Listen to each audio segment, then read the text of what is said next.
सोमवती अमावस्या पर पीपल की जड़ में चढ़ा दे 3 चीजें, आर्थिक तंगी होगी दूर, हर काम होंगे पूरे। साथ ही सुनेंगे सोमवती अमावस्या व्रत की कथा। सोमवती अमावस्या का दिन विशेष रूप से उन व्यक्तियों के लिए लाभकारी होता है जो मानसिक, शारीरिक और आर्थिक समस्याओं से जूझ रहे होते हैं। इस दिन पीपल के पेड़ में 3 चीजें चढ़ाने से न सिर्फ शारीरिक कष्ट कम होते हैं बल्कि जीवन में सकारात्मक बदलाव भी आते हैं। हिंदू धर्म में सोमवती अमावस्या का विशेष महत्व है। यह दिन अमावस्या तिथि पर पड़ने वाले सोमवार के संयोग में आता है, जो विशेष रूप से शांति, सुख और समृद्धि प्राप्ति के लिए अच्छा माना जाता है। इस दिन पीपल के पेड़ की पूजा करने से व्यक्ति के जीवन में खुशहाली और समृद्धि की संभावनाएं बढ़ जाती हैं।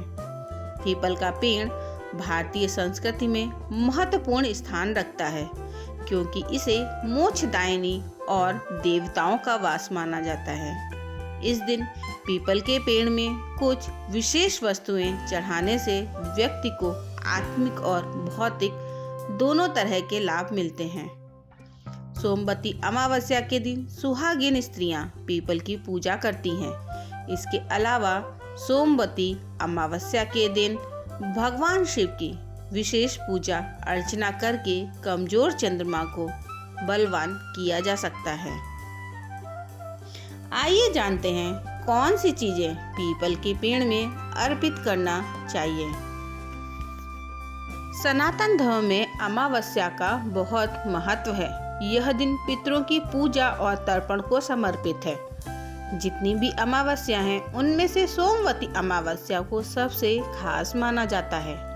इसके अलावा अमावस्या की तिथि पर स्नान और दान पुण्य करने से शुभ फलों की प्राप्ति होती है।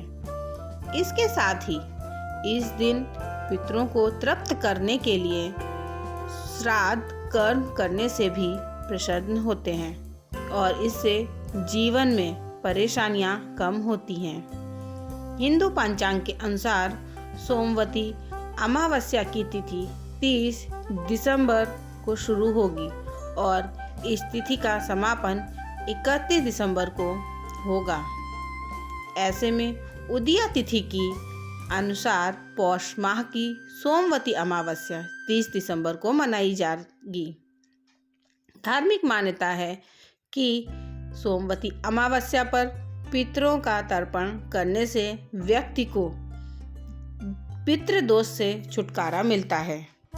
साथ ही पितरों के आशीर्वाद से व्यक्ति के जीवन में व्याप्त समस्त प्रकार के दुख और संकट दूर हो जाते हैं। इसके अलावा शास्त्रों में कुछ ऐसे उपाय बताए गए हैं जिन उपायों को पौष माह की सोमवती अमावस्या पर करने से लाभ ही लाभ होता है।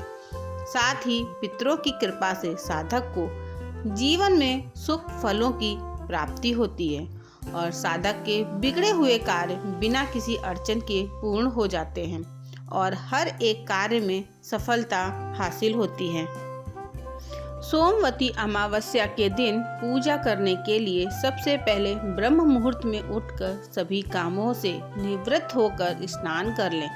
इस दिन गंगा स्नान का अधिक महत्व है, इसलिए गंगा स्नान जरूर करें। यदि आप नदी में स्नान नहीं कर सकते हैं तो घर में ही नहाने के पानी में थोड़ा सा गंगा जल डालकर नहा लें। इसके बाद सूर्य देव को अर्घ्य दें। इस दिन भगवान शिव और माता पार्वती की पूजा करने से विशेष कृपा प्राप्त होती है। अमावस्या के दिन अपनी योग्यता अनुसार दान पुण्य जरूर करें। इससे हर मनोकामना पूर्ण होती है। पितरों की शांति के लिए तर्पण, श्राद्ध आदि कर सकते हैं। आइए सुनते हैं सोमवती अमावस्या की पौराणिक कथा। लेकिन उससे पहले अगर आप भी चाहते हैं भगवान श्री हरि विष्णु जी और पितरों का आशीर्वाद आप पर व आपके परिवार पर सदैव बना रहे, तो इस वीडियो को लाइक करें और चैनल को सब्सक्राइब जरूर करें। कमेंट बॉक्स में सच्चे दिल से जय श्री कृष्णा लिखकर अपनी हाजिरी जरूर दें। तो चलिए सुनते हैं सोमवती अमावस्या की पौराणिक कथा। एक गरीब ब्राह्मण परिवार था। उस परिवार में पति पत्नी के अलावा एक पुत्री भी थी। वह पुत्री धीरे धीरे बड़ी होने लगी। वह बहुत सुंदर और गुणवान थी। उस पुत्री में समय और बढ़ती उम्र के साथ सभी स्त्रीयोचित गुणों का विकास हो रहा था। वह लड़की सुंदर, संस्कारवान एवं गुणवान थी, किंतु गरीब होने के कारण उसका विवाह नहीं हो पा रहा था। एक दिन उस ब्राह्मण के घर एक साधु महाराज पधारे। वे उस कन्या के सेवा भाव से काफी प्रसन्न हुए। कन्या को लंबी आयु का आशीर्वाद देते हुए साधु ने कहा कि इस कन्या की हथेली में विवाह योग रेखा नहीं है। तब ब्राह्मण दंपति ने साधु से उपाय पूछा कि कन्या ऐसा क्या करे कि उसके हाथ में विवाह योग बन जाए।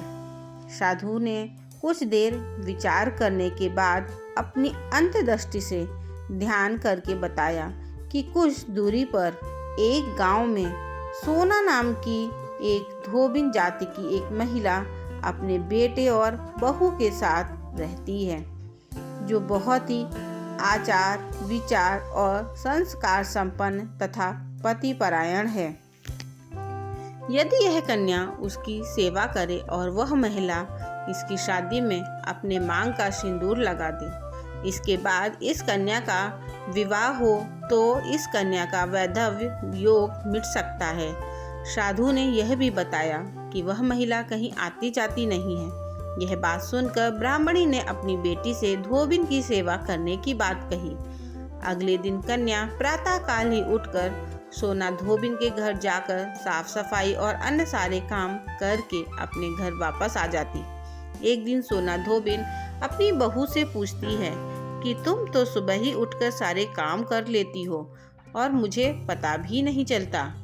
तब बहू ने कहा, माँ जी, मैंने तो सोचा कि आप ही सुबह उठकर सारे काम खुद ही खत्म कर लेती हैं। मैं तो देर से उठती हूँ। इस पर दोनों सास बहू निगरानी करने लगी कि कौन है जो सुबह ही घर का सारा काम करके चला जाता है। कई दिनों के बाद धोबिन ने देखा कि एक कन्या मुंह अंधेरे घर में आती है और सारे काम करने के बाद चली जाती है। जब वह जाने लगी तो सोना धोबिन उसके पैरों पर गिर पड़ी। पूछने लगी कि आप कौन हैं और इस तरह छुपकर मेरे घर की चाकरी क्यों करती हैं। तब कन्या ने साधु द्वारा कही गई सारी बात बताई। सोना धोबिन पतिपरायण थी, उसमें तेज था। वह तैयार हो गई। सोना धोबिन के पति थोड़ा अस्वस्थ थे। उसने अपनी बहू से अपने लौट आने तक घर पर ही रहने को कहा। सोना धोबिन ने जैसे ही अपने मांग का सिंदूर उस कन्या की मांग में लगाया, उसका पति मर गया। उसे इस बात का पता चल गया। वह घर से निराजल ही चली थी, यह सोचकर कि रास्ते में कहीं पीपल का पेड़ मिलेगा तो उसे भंवरी देकर और उसकी परिक्रमा करके ही जल ग्रहण करेगी। उस दिन सोमवती अमावस्या थी। ब्राह्मण के घर मिले पुए पकवान की जगह उसने ईंट के टुकड़ों से 108 बार भंवरी देकर 108 बार पीपल के पेड़ की परिक्रमा की और उसके बाद जल ग्रहण किया। ऐसा करते ही उसके पति के मुर्दा शरीर में वापस जान आ गई। धोबिन का पति वापस जीवित हो उठा। इसीलिए सोमवती अमावस्या के दिन से शुरू करके जो व्यक्ति हर अमावस्या के दिन भंवरी देता है, उसके सुख और सौभाग्य में वृद्धि होती है। पीपल के पेड़ में सभी देवों का वास होता है। अतः जो व्यक्ति हर अमावस्या को ना कर सके, वह सोमवार को पड़ने वाली अमावस्या के दिन 108 वस्तुओं की भंवरी देकर सोना धोबिन और गौरी गणेश का पूजन करता है, उसे अखंड सौभाग्य की प्राप्ति होती है। ऐसी प्रचलित परंपरा है कि पहली सोमवती अमावस्या के दिन धान, पान, हल्दी, सिंदूर और सुपारी की भंवरी दी जाती है। उसके बाद की सोमवती अमावस्या को अपने सामर्थ्य के हिसाब से फल, मिठाई, सुहाग सामग्री, खाने की सामग्री इत्यादि की भंवरी दी जाती है और फिर भंवरी पर चढ़ाया गया सामान किसी सुपात्र, ब्राह्मण, ननद या भांजे को दिया जा सकता है। सोमवती अमावस्या पर पीपल की जड़ में चढ़ा दें 3 चीजें। नंबर 1, पीपल पे पेड़ में दूध चढ़ाएं। सोमवती अमावस्या के दिन पीपल के पेड़ में दूध चढ़ाने का विशेष महत्व है। इसे शास्त्रों में अत्यधिक प्रभावी माना गया है। कहा जाता है कि पीपल के पेड़ में दूध अर्पित करने से व्यक्ति की सारी परेशानियां दूर हो जाती हैं। पीपल को देवताओं का घर माना जाता है और दूध चढ़ाने से सभी देवता प्रसन्न होते हैं, जिससे व्यक्ति को मानसिक शांति और समृद्धि मिलती है। दूध चढ़ाने से विशेष रूप से जीवन में आने वाली अड़चनें दूर होती हैं। नंबर 2, तिल चढ़ाने से मिलेगी शनि दोष से मुक्ति। पीपल के पेड़ में तिल चढ़ाना भी एक महत्वपूर्ण कार्य है, जो सोमवती अमावस्या के दिन विशेष रूप से फलदायी होता है। शास्त्रों के अनुसार तिल चढ़ाने से शनि दोष का प्रभाव कम होता है और व्यक्ति को शनि देव का आशीर्वाद प्राप्त होता है। तिल का संबंध पितरों से भी जुड़ा हुआ है, इसलिए इसे चढ़ाने से पितृदोष भी दूर होता है।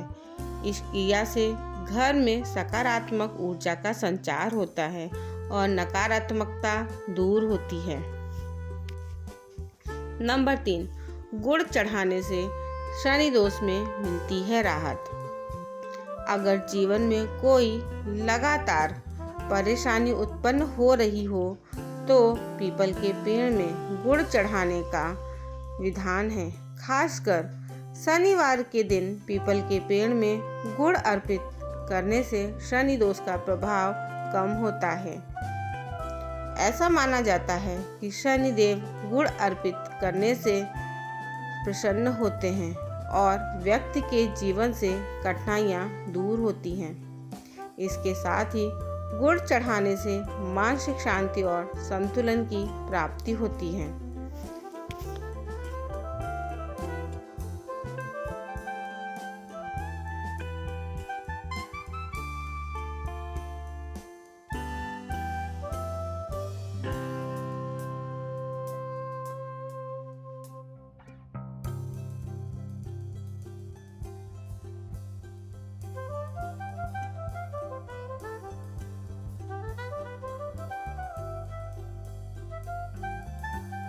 यह तमाम जानकारी जन रुचि को ध्यान में रखकर दी जा रही है। जस्टिस और धर्म के उपाय के संकेतों को अपनी आस्था, विश्वास और रुचि के अनुसार अपनाएं। वीडियो का उद्देश्य मात्र आपको बेहतर सलाह देना है। इस संदर्भ में हम किसी प्रकार का कोई दावा नहीं करते हैं। आपको यह वीडियो पसंद आई हो तो वीडियो को एक लाइक करें और चैनल को सब्सक्राइब जरूर करें। धन्यवाद।